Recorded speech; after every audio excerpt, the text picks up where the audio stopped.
Are Catholics cannibals? Perhaps I should be offended. Hello, I'm Dr. Sean Innerst. I'm a professor of theology and catechetics at the Augustine Institute, and this is what Catholics believe about the Eucharist. What is the Eucharist, and is it biblical? Well, the word Eucharist, our English word, comes from a Greek word which is used many times in the Bible. The word originally meant having given thanks, Eucharistasis, right? So he uses that word, having given thanks, he took the bread. Having given thanks, he took the cup of wine. So, in a very literal sense, the Eucharist is very much a biblical term. It's used in all the Gospels, all the accounts we have of the Last Supper, where Jesus himself institutes what we today call the Holy Eucharist. In John 6, he says specifically that my flesh is true food, my blood is true drink. And at the Last Supper, he specifically commands us to do this again in remembrance of him, to receive, to eat and drink the species of the Holy Eucharist, the bread and wine transformed into his body and blood. This is that very sacrifice, his flesh and blood given to us as food and drink in the Holy Mass. Why can't Christians of other denominations receive Holy Communion? Well, it's present, the explanation is present in the very term itself. It's Holy Communion. And we believe we're communing with Christ, but we also do it in communion with the Church. And so if we don't hold the Church's faith as regards Christ's real presence in the Holy Eucharist, if we aren't in communion with the Church formally through baptism, if we don't hold everything that the Church teaches, that puts us out of communion and so makes us incapable of receiving Holy Communion in the Mass. So it will cement or increase or strengthen communion between Christians if we can receive communion together, but we have to have that prior commitment to communion in faith before we can commonly receive Holy Communion together. So the Holy Eucharist tastes like bread and wine. So can it possibly be Christ's real presence, him, and not just bread and wine? Well, yes, what we call the species of the Mass, so the two elements that are typically used, not typically, universally used, are bread and wine. And those elements of bread and wine, which are, we believe, transformed into Christ himself, body, blood, soul, and divinity, as we typically say, retain the accidents, as they're called, the exterior manifestations of bread and wine. What they were originally, they still appear to be. So when we receive what we call Holy Communion after the act of consecration, the act of prayer by which the priest turns bread and wine by the power of God into Christ's body, blood, soul, and divinity, these elements, these species retain the taste, the flavor, the consistency, the character of what they were before, bread and wine, but they are, as we say, substantially changed, transubstantiated into Christ's own humanity and divinity, now fully present under the appearance of bread and wine. Are Catholics cannibals? Perhaps I should be offended. Some of the ancients, the Romans, they had heard something about what we do at Mass, not all of it, didn't understand it, and accused Christians, the ancient Catholics, of being cannibals because they had heard that we eat the flesh of our Savior. So are we cannibals in the typical sense? No. We really do eat Christ, and he told us that he willed that we do so. But he makes himself palatable. And that's one of the reasons why the bread and wine retain their exterior appearance and qualities as bread and wine. Jesus doesn't demand that we eat bloody flesh and drink blood, human blood. He makes himself receivable, which is one of the ways in which he accommodates himself to our need.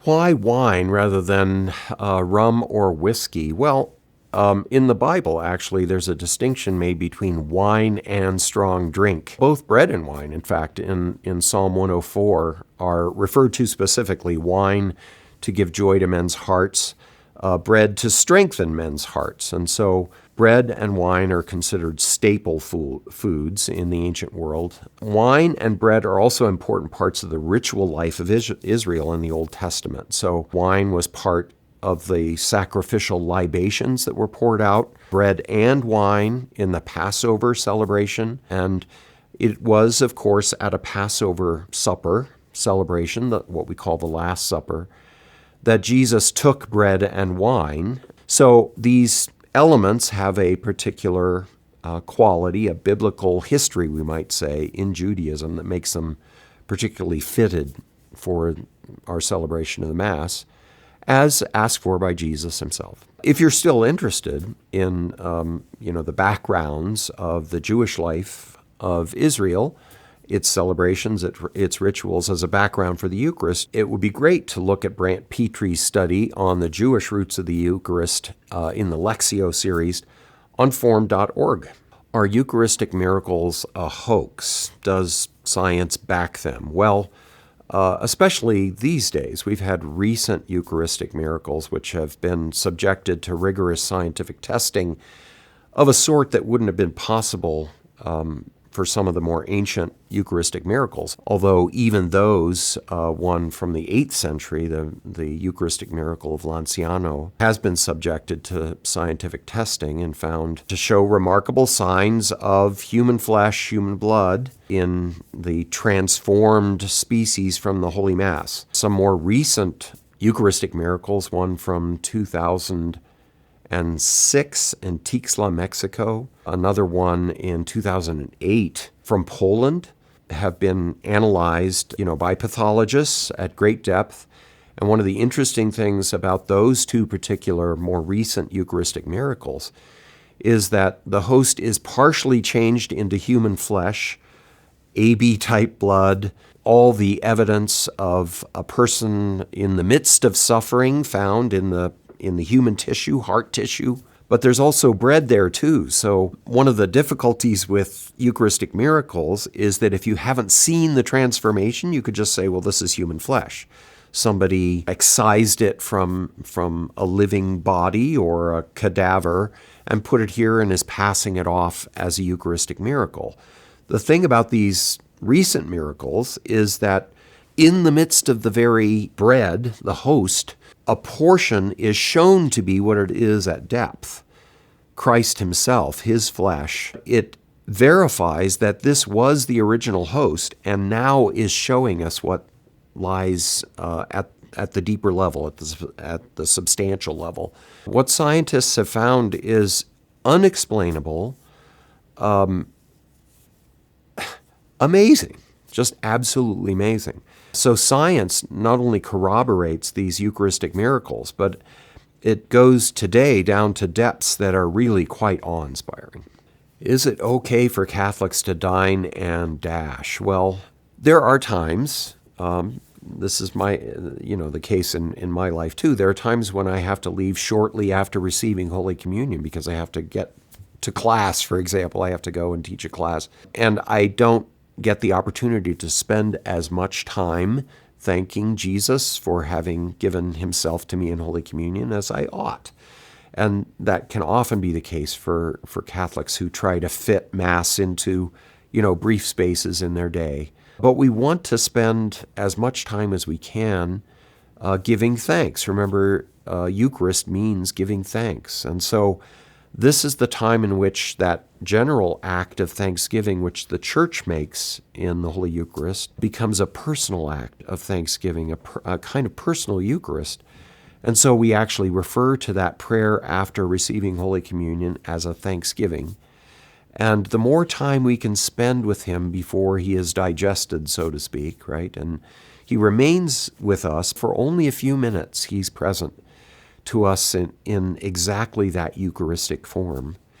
And we should attend to his presence and thank him for having come into our lives in that unique and personal way at that moment. And so the more fulsome our thanksgiving prayer time, the better. That's all the questions we have for today. Thanks for watching.